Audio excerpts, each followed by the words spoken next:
Dear students, in today's class, let us see in detail about probability theory or the probability distributions. See, the probability is a branch of mathematics that deals with the calculating the likelihood of a given event's occurrence.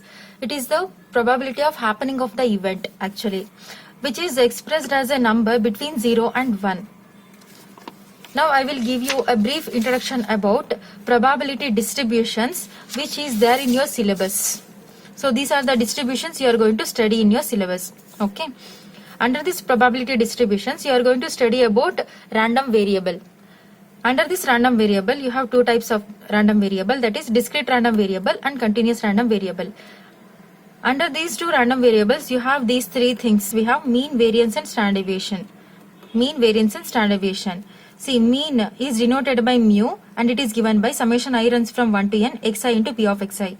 Variance is denoted by v and it is equal to summation I runs from 1 to n xi minus mu the whole square into p of xi, or variance v is equal to summation I runs from 1 to n xi square into p of xi minus mu square. Standard deviation is denoted by sigma and it is given by square root of v. Even in the continuous random variables, we have all these three things. Mean, variance and standard deviation. Here mean mu is denoted by same mu. Mean is denoted by mu and it is equal to integral minus infinity to infinity x into f of x dx. Here we have denoted the function with p of x. Here we have denoted the function with f of x. Okay. In continuous we are denoting the function with f of x. In discrete we are defining the function with p of x. And variance is given by v is equal to integral minus infinity to infinity x square f of x dx minus mu square. And standard deviation sigma is equal to square root of v. See, under these two discrete random variable and continuous random variable, we have the distributions that we are going to discuss. That is binomial distribution or Bernoulli distribution, and it is given by if p of x is equal to ncx p power x q power n minus x. Poisson's distribution, p of x is equal to m power x e power minus m divided by x factorial. And under this continuous random variable, we have the two distributions, that is normal distribution and exponential distribution. Normal distribution is given by n of mu into mu comma sigma comma x is equal to 1 divided by sigma into square root of 2 pi into e to the power of minus x minus mu the whole square divided by 2 into sigma square. And in exponential distribution, we have the formula. We have the definition for the exponential distribution, that is epsilon of alpha comma x is equal to, it is defined in the interval from 0 to infinity. See, if alpha lies between 0 to infinity, it is defined to be alpha into e to the power of minus alpha x. If alpha is lying in the negative side, then it is directly defined to be 0. Now we'll see in detail about probability distributions. See, we'll see the definition of probability now. Probability of the happening of the event E, usually denoted by P of E, simply P, is defined to be equal to m by n. See, the probability of the happening of the event. See, if the event is denoted with E and the probability of the happening of the event is denoted with P of E, and it is given by number of favorable cases to the number of possible cases. It is denoted with the ratio of number of favorable cases with the number of possible cases. Number of favorable cases is denoted with m and number of possible cases is denoted with n. So it is m by n. Now we'll see random variable. In a random experiment, if a real variable is associated with every outcome, then it is called a random variable or stochastic variable. So if you are conducting an experiment randomly, is a random experiment. If you are conducting an experiment randomly, is a random experiment. In that random experiment, if a real variable is associated, so when you toss a coin, see, for suppose if I have a coin, okay, if I have a coin, when I toss that coin, I can get head or I can get tail. I can associate a real number for that particular outcome. See, for this particular outcome, I am associating with a real number. For example, x of h for this event, for this outcome, I am associating with 0. And for this particular outcome, so when I toss a coin, I got tail. For this particular event, I am associating a real number. I have to associate a real number. That number I am associating with t is 1. See, there is a condition to associate these numbers actually. See, when you are associating a real number for the outcomes, the sum of all the associated values must be equal to 1. I repeat once again, the sum of all the associated real values, the sum when you add it, when the sum of all these associated real values must be equal to 1, and these each associated values must be greater than or equal to 0. The each individual associated values must be greater than or equal to 0. So these are the two conditions you have to follow when you are associating the outcomes with a real variable. Okay, so that is a random variable or the stochastic variable. I told you two conditions. The first condition is the real number must be greater than or equal to 0, and the second condition is that when you sum it, it must be equal to 1. When you sum it, it must be equal to 1. All the associated real values must be equal to 1. These are the two conditions that you have to follow when you are associating with the real variable for the each distinct outcomes for the real for the random experiment. Now we'll see the example for that. See here in this in this example, they have tossed a coin in that experiment for the head. See, while tossing a coin, suppose that value 1 is associated for the outcome head. See how they have, see there is no condition like you have to associate 1 for head and 0 for tail. See here I have associated 0 for head and 1 for tail, right? See for head I have associated with 0, for tail I have associated with 1. There is no condition that you have to associate 0 only for tail and 1 only for head, or 0 only for head and 1 only for tail. There is no condition like that. Okay, for each and every distinct outcome you have to associate a real variable, and it must satisfy these two conditions. Which are the two conditions? It must be greater than or equal to 0. The values must be greater than or equal to 0, and when you sum it, it must be 1. When you sum all the each individual associated values, the sum must be equal to 1. These are the two conditions you have to follow when you are associating with a real variable for each and every distinct outcomes for the random experiment. Here they have associated with 1 for head and 0 for tail. Okay, so in this case, what we can do, how we can write for this case? For head they have associated with 1. For tail they have associated with 0. So this is called these numbers when you write it under a set is called the range space. These associated values, when you write it under the set, is a range space or a range space or range of x, range space. Okay, and these individual distinct events are nothing but the sample space. These individual distinct events are called sample space. See, what are the sample space containing here? H and T. These are the sample space, and the associated values for each different distinct events is written under the set is range space. If this range space is finite, then we say it is discrete random variable. If this range space is infinite, then we call it as continuous random variable. That's all. If this range space is finite or countably infinite, then we say it is discrete random variable. If this range space associated values is infinite, then we call it as continuous random variable. Now, for this discrete random variable or continuous random variable, whatever it is, after associating with a real variable, we are distributing those values for each and every distinct events. See, for the coin, let me take the coin. See, for the coin, I can have head or I can have tail. Okay, see for this one I am associating with 1 and for this one I am associating with 0.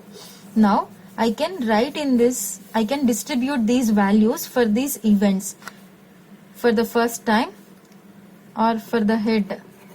For the head I have associated with 1. For the tail I have associated with 0.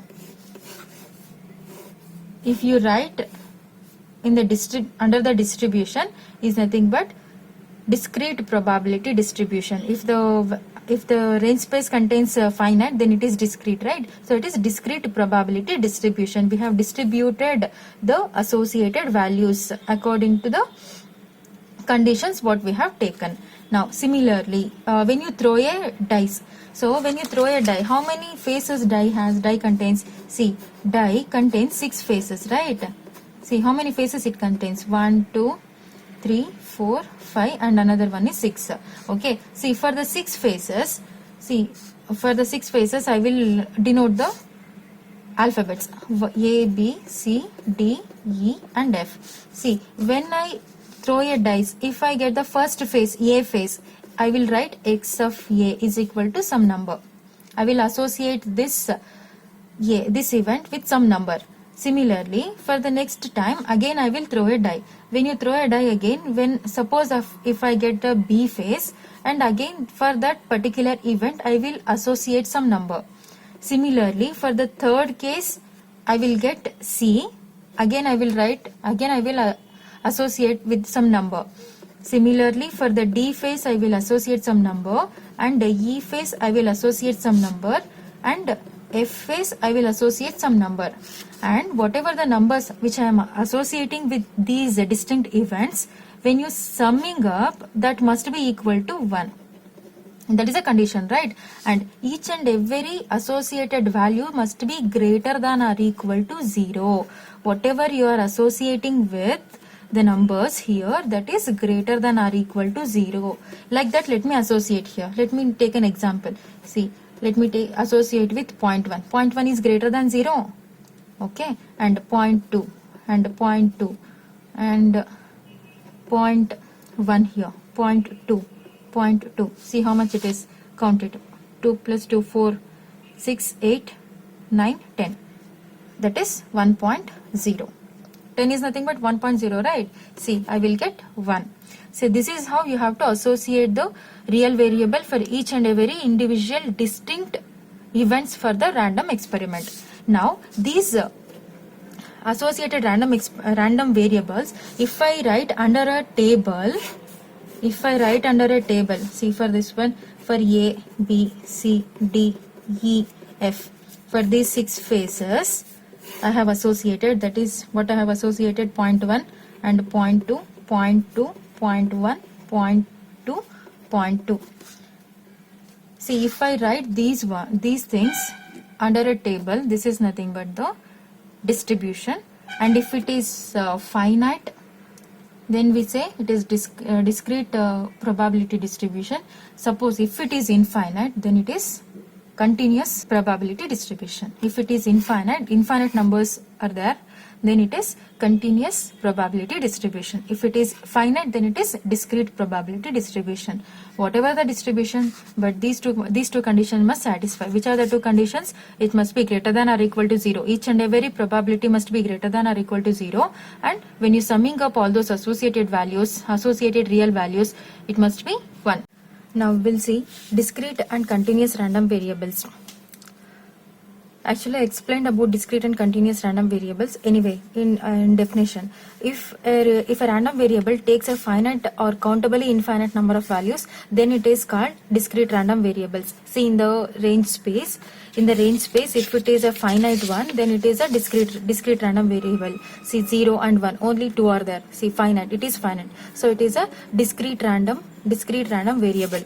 Again, when we have taken an example as a die, see in the second example, we have taken a die, right? See, in this example we have associated a real variable for each and every distinct events, right? See, and it is written under the distribution. See here, how many values are there? 1, 2, 3, 4, 5, 6. 6 values are there, and it is finite. See, when you have finite or countably infinite number of values as a associated values, then it is discrete random variable. It is also discrete random variable. If these values are infinite, then it is continuous random variable. I have an example here. I have written in some examples for the discrete random variable. Tossing a coin and observing the outcome. See, for the tossing a coin, observing the outcome, how many outcomes you have got? You have got only two outcomes, that is head and tail. When you are tossing a coin, only two outcomes you will get, that is associated values are 0 and 1, and it is finite, so it is discrete random variable. And the second example, tossing coins and observing the number of heads turning up, only the number of heads turning up. Throwing a die and observing the numbers on the face. See, when we throw in a die and observing the numbers on the face, and we have associated a real variable for those distinct events, and we have distributed those in under the table. It is a probability distribution. Since it is finite, it is discrete random variable. Similarly, we have one more, that is continuous random variable. If a random variable takes non-countable infinite number of values, then it is called a non-discrete or continuous random variable. Examples for that is weight of articles, length of nails produced by a machine, observing a pointer on a speedometer or voltmeter, conducting a survey on the life of electric bulbs. See, in all these examples, see, the associated values will be n number of n number of values must be associated with each and every distinct events. Weight of one article will not be same for the other article in a company, right? In a manufacturing company, you see, if the manufacturing company is producing articles, those articles, the weight of the articles will not be same for the other article. Similarly, length of the nails produced by a machine will not be exactly same from the other nail. And observing a pointer, the pointer in the speedometer or the voltmeter also will not be same. And conducting a survey on the life of electric bulbs. The life of electric bulbs will not be same for each and every electric bulb. It will vary. See, one electric bulb, if the life of an electric bulb, for example, if the life of the electric bulb A is some 5 hours or some 500 hours, the next bulb may not be 500 hours. It can be like 5 hours and 6 seconds, and it will vary with seconds also, right? So it will definitely vary. So here you can see continuous random variable, here you can see discrete random variable. Now the next one is discrete probability distribution. See, if the associated values it is written under the table is distribution, and if it is discrete, then it is discrete probability distribution. If it is infinite number of values are present in the distribution, then it is continuous probability distribution. Let us see discrete probability distribution. If for each value of xi of a discrete random variable x, we assign a real number p of xi such that p of xi is greater than or equal to 0, and summation I runs from 1 to n, p of xi is equal to 1. Already I told you about these two conditions, right? So when you are assigning the values, when you are associating with a real variable with each and every distinct value, with each and every distinct events, you must follow two conditions I told. What is that? P of xi is greater than or equal to 0. That means each and every probability, each and every event must be associated with a number which is greater than or equal to 0, that is the first condition. And the summing up, when you are summing up all these associated values, assigned values, it must give you 1.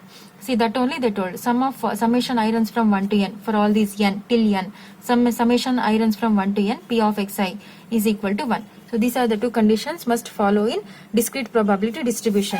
Similarly, in the continuous probability distribution, see, in the discrete probability distribution, these are the two conditions. Which are those? First one is p of xi must be greater than or equal to 0, and the second condition is summation I runs from 1 to n, p of xi is equal to 1. That means each and every probability must be greater than or equal to 0. Each and every must be greater than or equal to 0, and the sum of all this must be give you 1. Sum of all these elements must give you 1. This is the condition in discrete probability distribution. Similarly, in the continuous probability distribution, these are the two conditions you have to follow. It is same as this only. Here we are denoting with f, right? So f of xi is greater than or equal to 0. Each f of xi is greater than or equal to 0. Since we are denoting here with f, I am writing f here. F of xi is greater than or equal to 0. Here also the same. Again it is same. It is greater than or equal to 0. Each and every element must be greater than or equal to 0.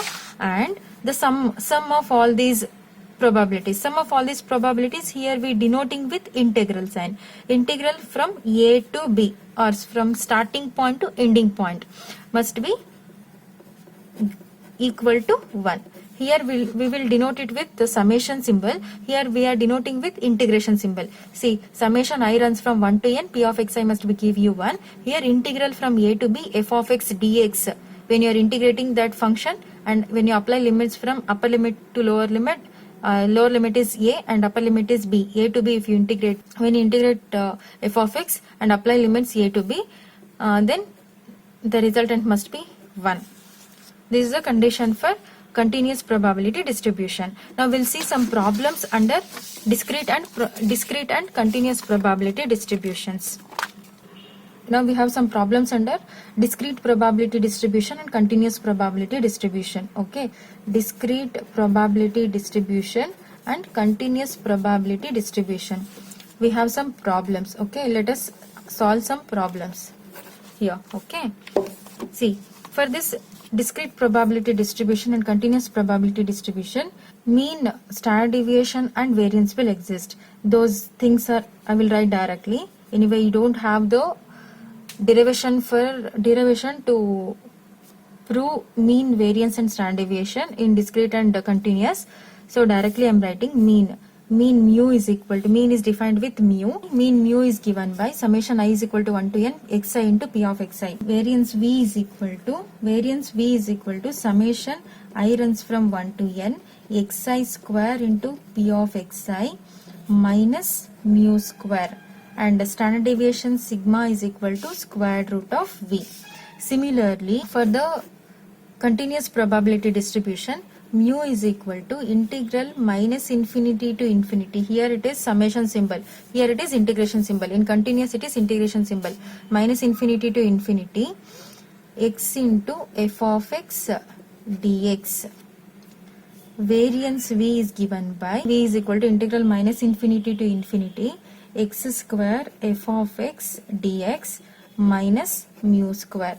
And again standard deviation is given by square root of v. These are the things which we have to know to solve the problems under discrete probability distribution and continuous probability distribution. Thank you.